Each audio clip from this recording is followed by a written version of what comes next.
अर्णव थोडा टेन्शन मध्ये आहे हे कुठेतरी आता अंजलीला जाणवत असतं।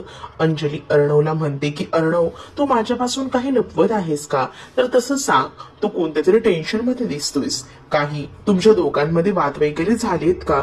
तर तसं असेल ना तर तसं देखील सांग। मग काय अर्णव म्हणत असतो की ताई, असं काहीच नाही झालेलं, तुला वाटत असेल पण तसं नाहीये।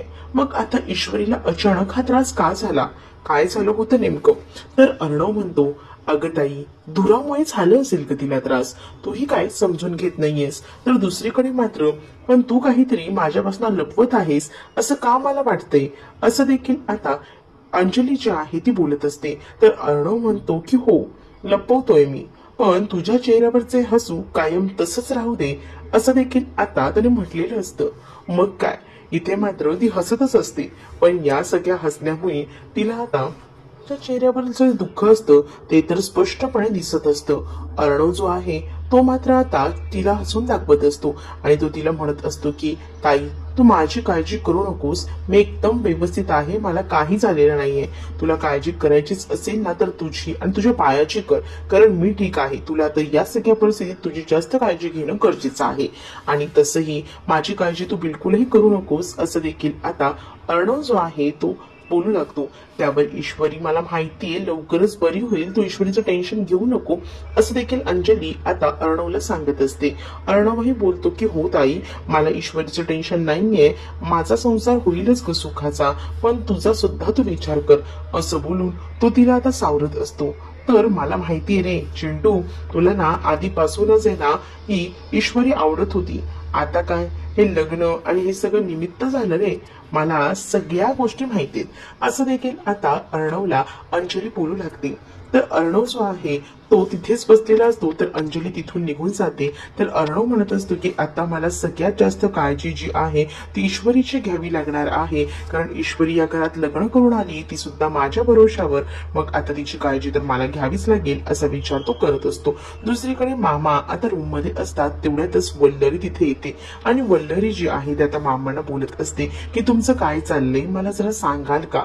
त्यावर आमचं काहीच नाही चाललंय। ती म्हणते की मला काय तुम्ही काय मूर्ख समजता का? तुमच्या सगळ्या गोष्टी ना मला व्यवस्थित कळतात, मी बघितलं ना, जेव्हा जावई बापू घरी आले तेव्हा तुमच्या लोकांचं तोंड आणि या सगळ्या गोष्टीचं ना मी निरीक्षण नीट करत होते, तुम्हा लोकांना सगळ्यांनाच धक्का बसला, काय झालं आहे नेमकं सांगताय का?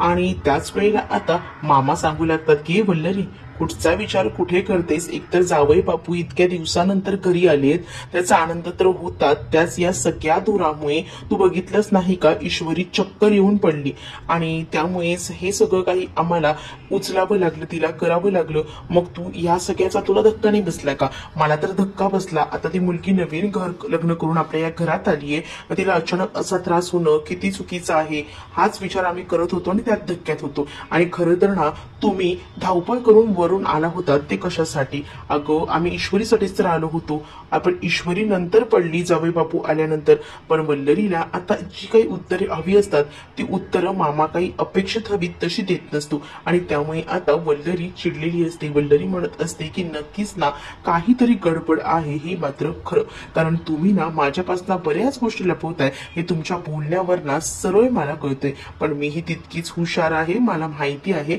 तुम्ही माझ्यापासून या गोष्टी लपवताय आणि किती दिवस लपवणार आहात, मी हे सगळं शोधून काढेनच, असं देखील वल्लरी म्हणत असते। दुसरीकडे अर्णव आता बेडरूम मध्ये गेलेला असतो, तो पाहतो तर काय ईश्वरी आता निवांत झोपलेली असते, ईश्वरीचा तसाच डोळा लागलेला असतो, ईश्वरीला ती चक्कर आलेली असते, डॉक्टरांनी बोलवल्यानंतर ईश्वरी आता थोडी मेंटेन होते, पण तिला आता त्या औषधांमुळे तिथेच झोप लागलेली असते। अर्णवही बेडरूम मध्ये जातो। अर्णव आता आपण जे काही जॅकेट घातलेलं आहे ते जॅकेट काढतो आणि तो आता ईश्वरीच्या बाजूला त्याच बेडवर जाऊन बसतो, त्याला आता ईश्वरीची काळजी वाटत असते आणि त्यामुळेच आता तो ईश्वरीकडे एकटक पाहत असतो। ईश्वरी काय होईल, तिचं कसं होईल याचा विचार त्याच्या मनात सतत येत असतो आणि ईश्वरीकडे बघता बघता त्याचा डोळा कधी लागतो ना हे त्याचं त्यालाही कळत नाही। आता इकडे मात्र ईश्वरीला जाग आलेली असते आणि जेव्हा ईश्वरीला जाग येते तेव्हा नेमकी अर्णवला सुद्धा जाग येते। अर्णव आणि ईश्वरी दोघही जण एकमेकांकडे एकाच टायमिंगला बघू लागतात। मग काय ईश्वरीला अर्णव थांबवायचा प्रयत्न करत असतो, ईश्वरी तिथून उठत असते, तर अर्णवने आता ईश्वरीचा हात धरलेला असतो। मग काय ईश्वरी नेहमीप्रमाणे सुरू होते. तुम्ही माझ्या अंगाला हात लावला, तुमची इतकी हिंमत. तुम्हाला सांगितलं आहे ना मला हातही लावायचा नाही, मला स्पर्शही करायचा नाही, मग मग का मला हात लावताय? असं बोलून ती आता भयंकर अशी अर्णववर चिडलेली असते. मला पुन्हा हात लावायचा नाही, मी आधीच सांगते, असं देखील ती आता म्हणू लागते. तर अर्णव ईश्वरीला सांगत असतो की ईश्वरी ऐकून तरी घे, मला काय म्हणायचं आहे. ईश्वरी म्हणत असते तर तुम्हाला काय ऐकवायचं आहे? तुम्ही ना हे सगळं मुद्दामून केलेलं आहे. म्हणजेच तुम्हाला माहिती होतं की तुमच्या बहिणीचा नवरा हा राकेश आहे, तरी सुद्धा तुम्ही मला ही गोष्ट सांगितली नाही, माझ्याशी खोटं बोलत राहिलात, मला फसवलं आहे तुम्ही सगळ्या मिळून घरच्यांनी. मुद्दामून तुम्ही हे सगळं केले, पण तुम्हा लोकांना ना कोणीच मी सोडणार नाहीये, असं देखील आता ईश्वरी जी आहे ती बोलत असते.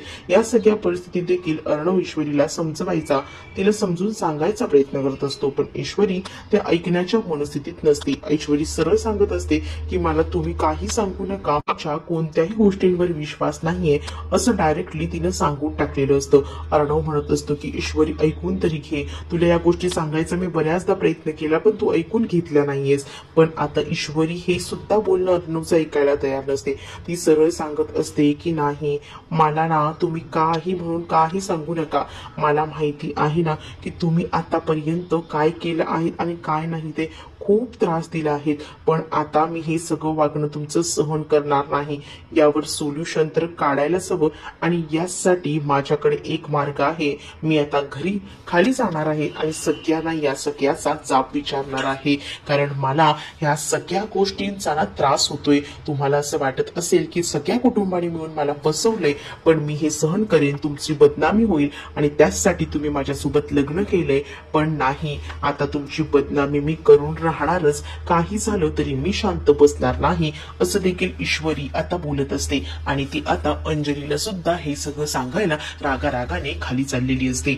अर्णव मात्र ईश्वरीचा हात धरून ईश्वरीला थांबवत असतो, पण ईश्वरी म्हणते की आता आता मी बिलकुल हे कोणाचं ऐकत नाहीये, मला जे करायचं आहे ना ते मी करणार आहे, तुम्ही तुमच्या इज्जतीला जपत बसा, पण आता मी माझी इज्जत वगैरे काही जपणार नाहीये, कारण माझा विचार तर पक्काच झालेलाच आहे, असं देखील ईश्वरी आता अर्णवला बोलत असते. अर्णव म्हणत असतो ईश्वरी शांत हो, शांत हो, मी काय बोलतोय ते तरी ऐकून घे. आणि ईश्वरी म्हणते काहीच ऐकून घेणार नाहीये मी, नाहीये म्हणजे नाहीये, कारण आतापर्यंत ना तुमचं सगळं सहन केलं, विचार केला की होईल कधीतरी चांगलं, पण नाही, तुमच्या फॅमिलीने मिळून मला फसवलं आहे ना, तर त्याचा बदला तर मी घेणारच. पण ओ मित्रांनो, हे सगळ्यांना अर्णवला पडलेलं स्वप्न होतं. अर्णव तस्कर उठतो आणि अर्णव इकडे तिकडे पाहतो तर ईश्वरी अजूनही झोपलेली असते, पण तरी सुद्धा ना त्याला खूप जास्त घाम फुटलेला असतो, कारण त्याला हे स्वप्न यासाठी पडलेलं असतं, कारण त्याला कळत नसतं ना की ईश्वरी चक्कर आल्यानंतर पडल्यावर पुढे नंतर काय रिॲक्ट करेल, कारण तिला इतके दिवस माहिती नव्हतं की राकेश कोण आहे, राजेश हा अंजलीचाच नवरा आहे, हे आता कळलेलं असतं. आणि त्यामुळेच आता या सगळ्या गोष्टी कळल्यामुळेच आता ती कशी रिॲक्ट करेल या गोष्टीची भीती जी आहे ती अर्णवला असते, आणि त्यामुळेच आता अर्णव त्या सगळ्या गोष्टीचा विचार जो आहे तो करत असतो. तर दुसरीकडे मात्र आता अर्णव ईश्वरीकडे एकटक पाहत असतो, आणि त्याच वेळेला चुकून त्याचा डोळा पुन्हा एकदा लागतो. ईश्वरी ही शांत झोपलेली असते, पण नेमका ना आता अर्णवला जेव्हा डोळा लागतो ना तेव्हा ईश्वरीला जाग येते. ईश्वरी आता इकडे तिकडे पाहते तर तिला अर्णव झोपला आहे हे दिसतं, त्यामुळे ईश्वरी आता हळूच उठते आणि अर्णवकडे पाहत असते. अर्णवकडे पाहत असताना तिला आता त्याच्याबद्दलची काळजी जाणवत असते, कारण आतापर्यंत ज्या पद्धतीने तो तिला ट्रीट करत होता, समजून सांगत होता, त्या सगळ्या गोष्टी आता तिला कळू लागलेल्या असतात. अर्णवबद्दलची सगळी आता जाणीव तिला झालेली असते, त्यामुळे आता ती स्वतःलाच या सगळ्याचा त्रास करून घेत असते. तेव्हा जर मी अर्णव सरांचं ऐकलं असतं तर या सगळ्या गोष्टी माझ्या आयुष्यात आल्याच नसत्या. त्याच वेळेला आता जेव्हा राकेशची एंट्री झाली होती आणि तिला कळलेलं होतं की राजेश हाच अंजलीचा नवरा आहे, तो क्षण सुद्धा आता तिच्या डोळ्यासमोर येतो. तिला ना आता खूप जास्त त्रास होत असतो, आणि त्या सगळ्या त्रासामुळे ना तिला समजतच नसतं की काय करावं आणि काय नाही ते. ती खूप जास्त टेन्शन मध्ये असते. तर त्यानंतर ती आता विचार करते की जरा पाणी तरी पिऊन घ्यावं. बाजूच्या ग्लासमध्ये पाणी पाहते तर तिथे पाणीही नसतं. मग काय, तिला तहान तर लागलेलीच असते आणि तिला खाली तर जावंच लागणार असतं, पण तिचा जीव ना नुसता वर खाली होत असतो, कारण या सगळ्या गोष्टी तिला आताच तर कळलेल्या असतात ना. तर दुसरीकडे मात्र आता पाहायला मिळतं अर्णव जो आहे तो मात्र ज्या काही गोष्टींमधून ईश्वरीला या सगळ्या सांगायचा प्रयत्न करत असतो तो सगळा प्रयत्न आणि सगळ्या ज्या काही आठवणी आहेत त्या ईश्वरीच्या डोळ्यासमोर ताज्या होत असतात. म्हणजेच अर्णवने ईश्वरीसाठी फ्रेंडशिपसाठी हात पुढे केला होता तो क्षण देखील ईश्वरीच्या लक्षात येतो. त्यानंतर ईश्वरी हळूच तिथून उठते आणि आता तिला खाली जायचं असतं. ती अर्णवकडे पाहते. अर्णव तर आता शांतपणे झोपलेला असतो.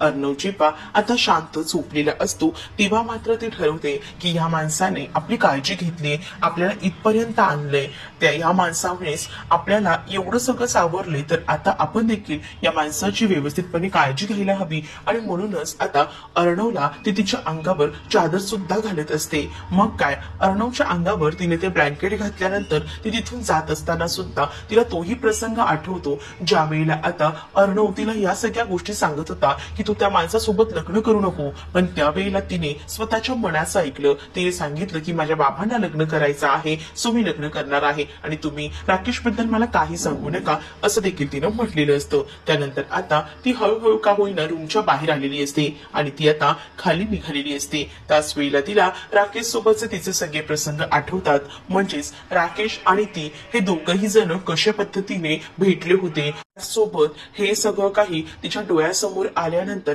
इकडे ईश्वरी जी आहे ती आता ठरवत असते की कसं नाही या माणसाने आपल्याला फसवलं.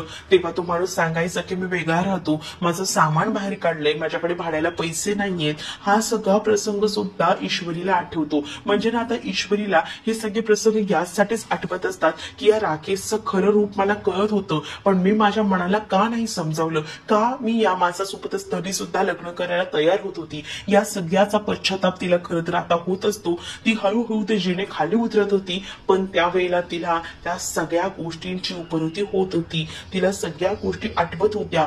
आता ईश्वरी आणि अर्णव दोघही जण एकत्र असताना अर्णववर हल्ला झाल्यानंतर ईश्वरीवर कशा पद्धतीने जोर जबरदस्ती त्या राकेशने केली होती हे सुद्धा तिच्या आता लक्षात आलेलं असतं. आणि त्यानंतर दुसऱ्या दिवशी तिने ते जे काही मास्क घातलेलं होतं राकेशने ते सुद्धा तिने पकडलेलं होतं. पण त्यावेळेला राकेशने जी काही उत्तर दिलेली होती ना त्या सगळ्या प्रश्नांची उत्तरं ना आता ईश्वरीला मिळत असतात. आणि त्यामुळे ना ईश्वरी आता चांगलीच ओळखून गेलेली असते की हा राकेश काय चीज आहे तो. इतके दिवस जेव्हा अर्णव सांगत होता तेव्हा तिला या सगळ्या गोष्टी कळत नव्हत्या, पण आता या सगळ्या गोष्टी ज्या आहेत त्या तिला एकदम सगळ्या तंतोतंत आठवत असतात. आणि तिला या सगळ्या गोष्टी याच कारणामुळे आठवतात की हा राकेश खरा चेहरा तिचा समोर आलेला असतो. त्यामुळे तिला आता या सगळ्या गोष्टींची उपरती होत असते.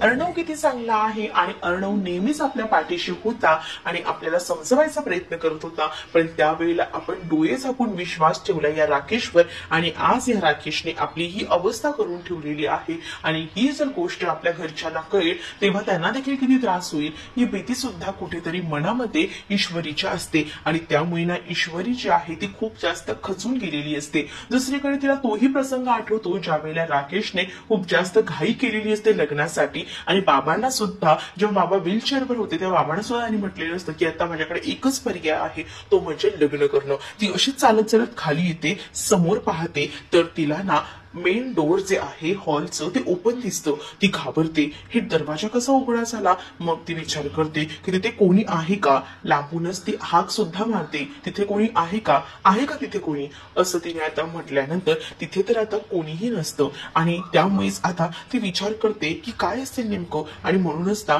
ती दार लावायचा प्रयत्न करते. ती हळूच दारही लावते. मग तिला असं वाटतं की कोणी नाहीये आणि ती मागे फिरून जात असते तर समोर ना आता राकेश येऊन उभा असतो. आणि राकेश जेव्हा तिच्या समोर येऊन उभा राहतो तेव्हा तो तिच्याकडे बघून हसू लागतो जोरजोरात. आता ईश्वरी घाबरलेली असते कारण ईश्वरी हॉलमध्ये एकटी असते आणि राकेश जो आहे तो तिच्याकडे बघत असतो आणि म्हणतो माझी सुंदरी ग गोड जिलेबी ती घाबरली का. असं म्हटल्यानंतर ईश्वरीच्या मनात असा राग येत असतो ना, ईश्वरीला भयंकर संताप आलेला असतो. त्यात हा जे काही गोड गुलाबी बोलत असतो त्याचा तर अजूनच राग येतो. तर दुसरीकडे मात्र तू त्या दिवशी मला मध्येच सोडून निघून घेऊन गेलीस ग लॉजवर ना त्या अर्णव सोबत, हे तर चांगलं केलं नाहीस असं देखील तो म्हणू लागतो. त्यावर तो प्रसंग देखील आता ईश्वरीला आठवतो की लॉजवर मुद्दामून हा माणूस मला घेऊन गेला होता या सगळ्यामध्ये अडकवण्यासाठी, माझ्यावर जोर जबरदस्ती करण्यासाठी. पण त्यावेळेला अर्णव नेमका आला ते बरं झालं. पण या राकेशला जराही काही वाटत नसतं, एकदम मूर्खासारखं हसत असतो. आणि हे सगळं काही ईश्वरी पाहते. ईश्वरीला ना या राकेशच्या हसण्याचा, या क्रूरपणाचा प्रचंड राग आलेला असतो. ती खूप रागातच त्याच्याकडे पाहत असते. आणि त्याच वेळेला मात्र हा राकेश ना तिला छेडायची एकही संधी सोडत नसतो. तो म्हणत असतो की माझी ही गोड जिलेबी माझीच आहे, काही झालं ना तरी ही गोड जिलेबी मी मिळवणारच, असं देखील काहीसं तो म्हणतो. त्यावर ईश्वरीला राग येतो. ईश्वरी लगेच संतापून त्याला जोरदार खणखण अशी कानाखाली वाजवते. जेव्हा ईश्वरीने आता त्याच्या कानाखाली वाजवलेली असते ना, तेव्हा मात्र आता राकेश कानाला हात लावूनच बसतो. कारण आता ईश्वरीचा जो काही राग होता ना, तो ईश्वरीने अशा पद्धतीने बाहेर काढलेला होता. आणि हे करणं तर स्वाभाविकच होतं, कारण आतापर्यंत तिला वाटत होतं की हा राकेश आपल्यासोबत लग्न करणार आहे आणि तिने अर्णव सोबत लग्न केलेलं असतं. आणि तिला मनात वाटत असतं की आपण कुठेतरी जे आहे ते राकेशला फसवलं आहे. पण मुळात राकेशनेच तिला इतका मोठा धोका दिलाय ही गोष्ट तिला माहिती नसते. आणि ही गोष्ट तिच्या समोर अशा पद्धतीने अचानक आल्यामुळे, आणि हा अंजलीचाच नवरा आहे आणि तो माझ्यासोबत लग्न करू पाहत होता, मला फसवू पाहत होता, या गोष्टी जेव्हा तिला समजतात तेव्हा तिचा संताप एकदमच हाय लेवलला जातो. आणि म्हणून तिने आता खणखण अशी कानाखाली वाजवल्यामुळे आता मात्र राकेश हा तिच्याकडे पाहू लागतो. ईश्वरीला प्रचंड राग आलेला असतो, तो तिच्या चेहऱ्यावरही दिसत असतो. ईश्वरीने कानाखाली जेव्हा वाजवलेली असते तेव्हा सुद्धा हा निर्लज्ज राकेश जो आहे ना, तो या सगळ्या गम मध्ये राहत नाही. तो उलट आहे ना तिला हसून दाखवतो आणि म्हणत असतो, तुला तुझा मार काय ग, तुझं सगळं काही खायला तयार आहे मी, असं काहीसं तो पुन्हा एकदा तिच्याकडे पाहून बोलत असतो. आता ना अजूनच संताप आलेला असतो ईश्वरीला. ईश्वरीला कळत नसतं की आता काय करू. पण आता ईश्वरीला एक कानाखाली मारल्यानंतर घाबरलेली सुद्धा असते. तुम्हाला हा व्हिडिओ आवडला असेल तर लाईक करा, शेअर करा आणि चॅनलला सबस्क्राईब करा. बेल नोटिफिकेशन ऑलवर सेट करा, जेणेकरून सगळ्या नव्या व्हिडिओंच्या अपडेट्स तुम्हाला मिळतील. तुमच्या प्रतिक्रिया आणि कमेंट्स नक्की कळवा.